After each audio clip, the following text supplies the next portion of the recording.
সাত, আট, নয়, 10, মাত্র 10টা রুটি।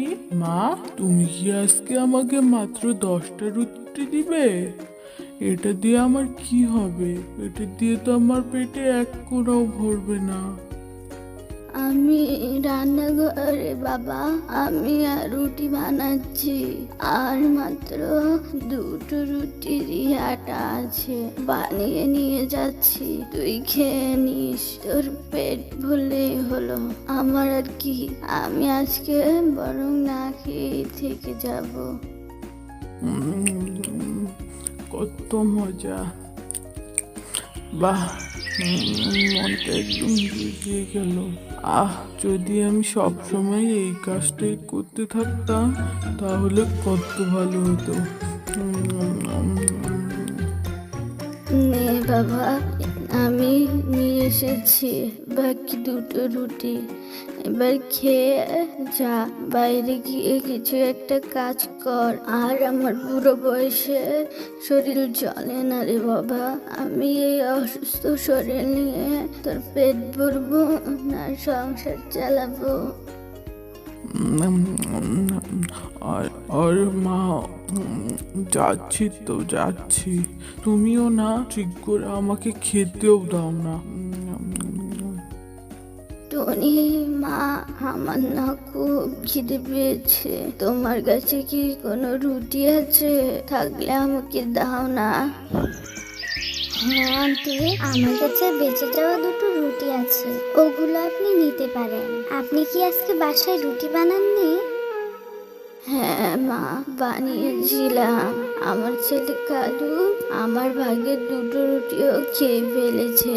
আমি কি করব? ওর পেট না অন্য কিছু, যেটা কখনো ভরেই না। আমি বুড়ো মানুষ, একা মানুষকে ওকে কাজ করে খাওয়াতে পারি? ও তো কোনো কাজই করতে চায় না।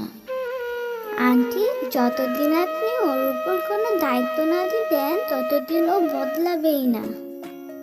বাহ মা, তুমি আমাকে এত ভালোবাসো? তুমি আবার আমার জন্য কোথা থেকে 2টো রুটি নিয়ে এসেছো? আমার লক্ষ্মী মা আমাকে কত ভালোবাসে। এরপর কালুর মা কালুকে লাঠি দিয়ে পিটানি দেয়। কালু পিটানি খেয়ে বাড়ি থেকে বের হয়ে যায়। অন্যদিকে কবুতরের একটা আম গাছ ছিল। কবুতর আর কবুতরের বউ আম গাছের নিচে বসেছিল। তখনই সেখানে কালু চলে আসে। বাহ, এই আম গাছটা তো অনেক বড় দেখছি। একটা যদি পাথর মারি তাহলে সব আম টপ টপ করে নিচে পড়ে যাবে আর আমি সব আম খেয়ে ফেলবো। এরপর কালু আম গাছে একটা পাথর ছুঁড়ে মারে। আম তো ছিটকে পড়ে, কিন্তু পাথর গিয়ে কবুতরের মাথায় পড়ে আর কবুতরের মাথা ফেটে যায়। শয়তান, শয়তান কার? দাঁড়া দাঁড়া বলছি, তুই ওইখানেই দাঁড়া, আমি আসছি। পালিয়ে যাবি কোথায়? দাঁড়া, আমি আসছি এখনই। কালু তো এসব দেখে সেখান থেকে পালিয়ে যায় আর কিছু দূর গিয়ে থামে। হাঁপিয়ে গেছি, কিছুক্ষণ এখানে শুয়ে থাকি, শরীরটা আরাম পাবে।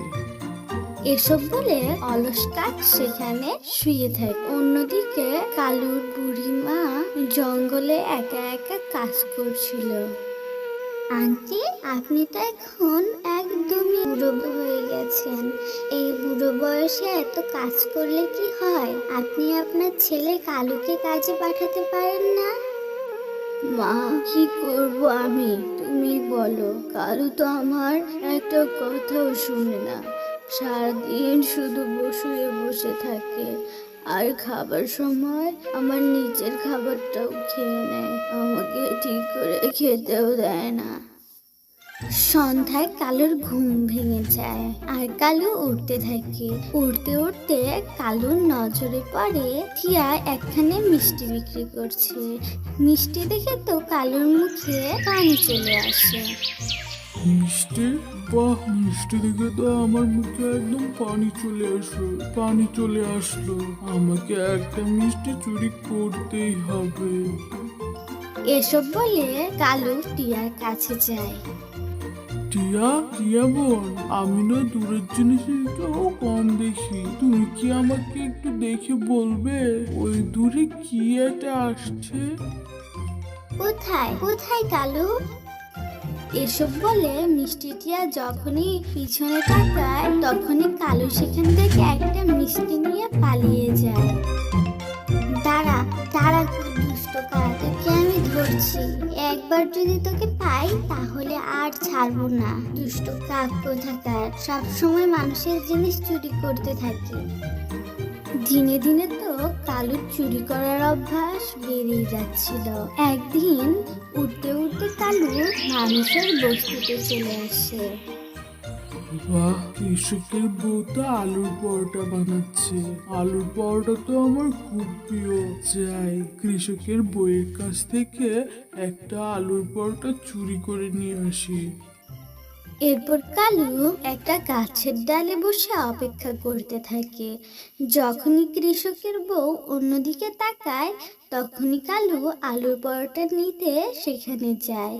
কিন্তু কৃষকের বউ তো অনেক চালাক ছিল।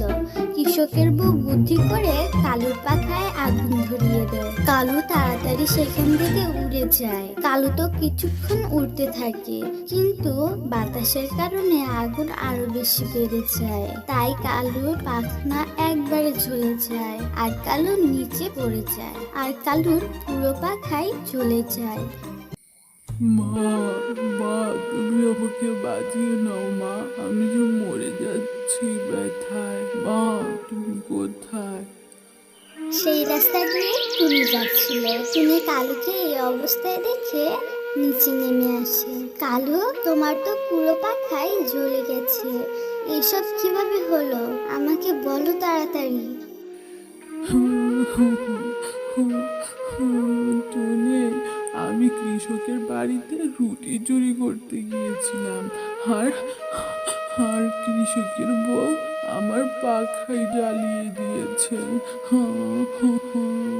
দয়া করে আমাকে আমার বাড়িতে পৌঁছে দাও। এরপর টুনি সেখানে টিয়াকে ডেকে নিয়ে আসে। দুজনে মিলে লাঠিতে করে কালুকে বাড়িতে পৌঁছে দেয়। মা, মা, তুমি আমাকে মাফ করে দাও মা, আমি আমার ভুল বুঝতে পেরেছি। আমার একদম ভালো শাস্তি হয়েছে। মা, মা, তুমি আমাকে মাফ করে দাও। এখন আর এসব ভেবে কি হবে রে বাবা, সময় চলে গেছে।